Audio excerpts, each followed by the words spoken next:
Hey everyone, welcome back to my channel. I'm Nix. Any of the newcomers, make sure to subscribe, and I really hope you enjoy my content. So today I came across an article that the mainstream media is not covering. Funny that, because I know from the deviations lists issued by Treasury that the government departments pay mainstream media, it must come to billions every single year for advertising. Be that for jobs, be that for tenders, be that for new legislation, all of it. Millions and millions and millions. Let's get into that article that I'm referring to that's not being covered by mainstream media. This article appears in the Times of Israel, published on June 11th, 2025. So like 6 days ago, 6 days ago. Did South Africa know about October 7 in advance? I'm going to read this for you. A $400 million lawsuit is being prepared in the United States against South African President Cyril Ramaphosa. And if it proceeds, the fallout could be explosive. At the center of it are accusations that the South African government knowingly collaborated with Hamas ahead of the October 7th attacks on Israel. Attacks in which at least 47 American citizens were killed or taken hostage. The mainstream media in South Africa have not uttered a word about it. Media's purpose is to hold public institutions accountable. Our mainstream media have dismally failed the South African citizens to the exact same extreme as Cyril Ramaphosa and the ANC have failed the South African citizens. Going on, the case, built on recommendations by UK-based consultant Justin Lewis, claims to have uncovered new material evidence of coordination between South African officials, Hamas and Iran in the months leading up to the massacre. It's a staggering allegation that South Africa's diplomatic support for Hamas wasn't just rhetorical solidarity, but active complicity. How damning are these allegations? Lewis says he warned the South African government back in April of the potential legal risks. I was not only ignored, he said, but threatened with legal action by a journalist acting on behalf of the South African state. I am getting goosebumps from absolute disgust. How? I wonder who that is. I wonder if that journalist comes from News 24. There's a rabbit hole I'm willing to go down. Lewis now claims that some of South Africa's court filings to the International Court of Justice were prepared in advance in concert with foreign actors hostile to Israel and the West. If that's true, he says, then the ICJ process was politically manipulated, and that could constitute an act of terrorism under UK and US laws. Our government is a literal terrorist organization. Neil de Beer on BizNews Sunday Show often says, we live in Colombia, and they are a mafia. Here is a great example. The legal foundation for the case rests on unanimous US Supreme Court ruling last month that upheld the Promoting Security and Justice for Victims of Terrorism Act, which allows Americans to sue foreign governments or individuals shown to have materially supported terrorist organizations, even overriding sovereign immunity. Hey, Cyril, your day's coming. There is a very interesting podcast I came across yesterday. And really, everything I've come across in the last 1 or 2 days kind of ties together somehow. And it almost shows you how intricate and intertwined the government is with everyday operations of South Africa. This podcast is Prince Mashele lambasting Cyril Ramaphosa, rightfully so. He says that if Cyril Ramaphosa reaches 80, he will spend that birthday in prison. And the only thing that comes to my mind is there is yet hope for South Africa. I'll leave a link for that podcast in the description below. Let's carry on reading.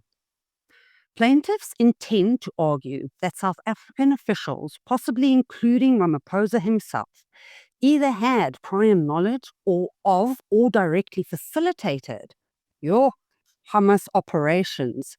Directly facilitated. Like the idea that this guy is our president, it's absolutely horrifying for me. Unless the president can prove he had no knowledge, Lewis says, he may be personally liable for damages. Oh, I am so ashamed that this is my government. Beyond the courtroom, the economic risks are staggering. I presume that's over and above the fantastic tariffs our government still doesn't want to talk about. In letters dated June 30 and July 2nd, Lewis warned that sanctions on South African government debt could result in interest rate hikes costing taxpayers, oh my word, costing taxpayers $55 million per day. He highlights $3.5 billion in international bonds issued by South Africa in November 2023, which he claims failed to disclose the substantial legal and reputational risks linked to collaboration with the designated terrorist entity. I'm not quite sure what that means, but now you know what I know. Formal notifications have been sent to the US Treasury, the House Financial Services Committee, and the Financial Action Task Force. Major financial institutions, including Goldman Sachs, Citigroup, and the Vunani Capital, have also been briefed. Mainstream media, who the do you think you are to keep this sort of information from the citizens of South Africa? I am burning red with anger right now. This is the downfall of 66 million people, and our mainstream media is behaving the way they are. Disgusting. In a letter to US Assistant Trade Representative Constance Hamilton, Lewis urged the White House to suspend all economic negotiations with South Africa, including those linked to the African Growth and Opportunity Act, until the allegations are investigated. So essentially that means until these allegations are investigated, they're not going to engage with us economically.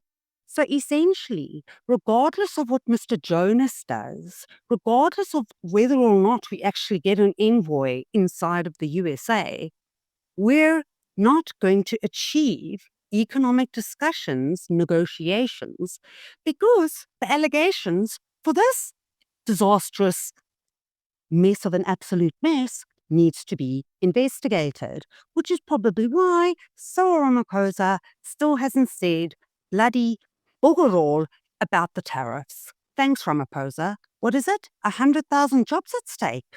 Hooey! Prepare yourself for civil unrest. I can't. I don't even know if I want to carry on reading. says continuing bilateral economic dialogue under these conditions would be reckless. Yes, I agree with that.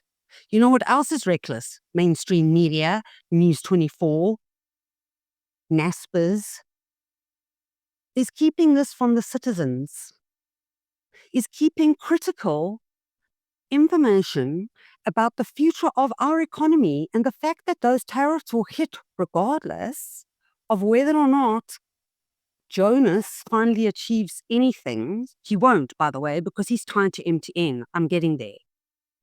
Yeah, anyway, let's carry on reading.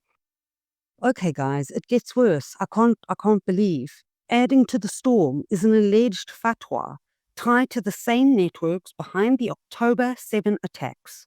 A call for the assassination of the US President Donald Trump. Our ANC government is tied to the networks behind the call for the cool. While not central to the lawsuit, Lewis argues it signals a broader pattern of hostility towards the United States and its allies, with South Africa knowingly entangled. I feel like I'm having serious, maybe a mini little heart. So far, the Pretoria government has not publicly responded. Woo! Well, that's normal. Imagine lifting up Cyril's carpet of secrets. How lumpy is that carpet right now? Cyril, how filthy is your carpet of lies and secrets of corruption? Your carpet of corruption where you put it, kind of just sweep it under the rug, you know? So, Lewis confirms that official correspondence has been sent to President Ramaphosa's office. SA Finance Minister Enoch, SA National Treasury officials, and SA Presidential Spokesperson Vincent Magwena. Copies were also sent to opposition leaders, including Cape Town Mayor Georgian Hill-Lewis and Freedom Front Plus MP Dr. Corneille Mulder. I'm not sure what I want to say about that. I'm going to need some time to process that last sentence. No meeting has been agreed to despite multiple offers. Oh my word. If Ramaphosa and his government want to avoid economic disaster and international disgrace, they need to engage with this issue honestly and transparently. Oh, Mr. Lewis, my message for you is don't hold your breath. Transparency and the ANC cannot be in the same sentence, I'm afraid. 31 years of democracy have proven that. So, whether South Africa's support for Hamas amounts to moral posturing or something far more sinister is now a legal question, and one that may not be answered in The Hague, but in US federal courtroom. Yeah, very interesting. Why that is so important is because there is an MTN court appeal regarding a Iran-Cell, Turkcell case. I'm going to quickly run through one or two points here. Because I need to show you how MTN, Ramaphosa, and Jonas with Iran are all connected. Turkcell opposes MTN's constitutional court appealing. It is a long-running $4.2 billion bribery case. So it is about South African courts' responsibility to hear the claim that MTN engaged in bribery and corruption in connection with its operations in Iran. Okay? Yeah. This is the latest legal step in Turkcell's ongoing pursuit of justice for damages estimated at over $4.2 billion, stemming from allegations that MTN paid bribes to Iranian and South African officials to overturn a public tender awarded initially to Turkcell for a multi-billion-dollar GSM telecom license in Iran. Interesting that, hey? So then this article shows that Jonas is MTN chairperson, appointed by President Cyril Ramaphosa in April, and his visa was denied by the US government. Now look at the article I've just finished reading, and then you wonder why his visa was denied. Cyril Ramaphosa, 29th of November 2024, hosted MTN's 30 years celebration gala dinner. Group Chairman, Mr. Jonas. Minister of Parliament, Minister of Deputy Ministers. My question is, did President Cyril Ramaphosa attend Vodacom's 30-year celebration gala dinner? So just on those facts alone, Jonas, MTN chairperson, bribery case with MTN, Turkcell, Iran cell, Cyril Ramaphosa being now implicated in a case that will go through to the US federal courts. There's a lot of connections here. I mean, at this point, you have to agree. It's a rabbit hole, right? I want to know if any of you know something I haven't mentioned here. Please drop a comment so that I can kind of start building, a data set and really get into this.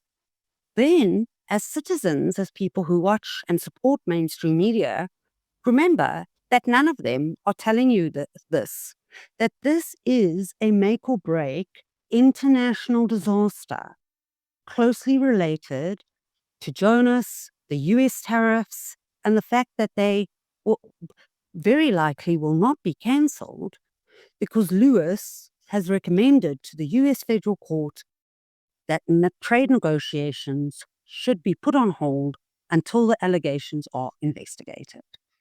That will not happen in a week and a half. Just another example of the dismal failure of the ANC.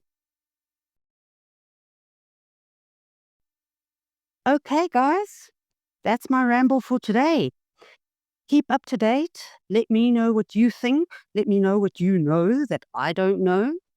And then, of course, if you like this video, make sure to share it, give it a thumbs up.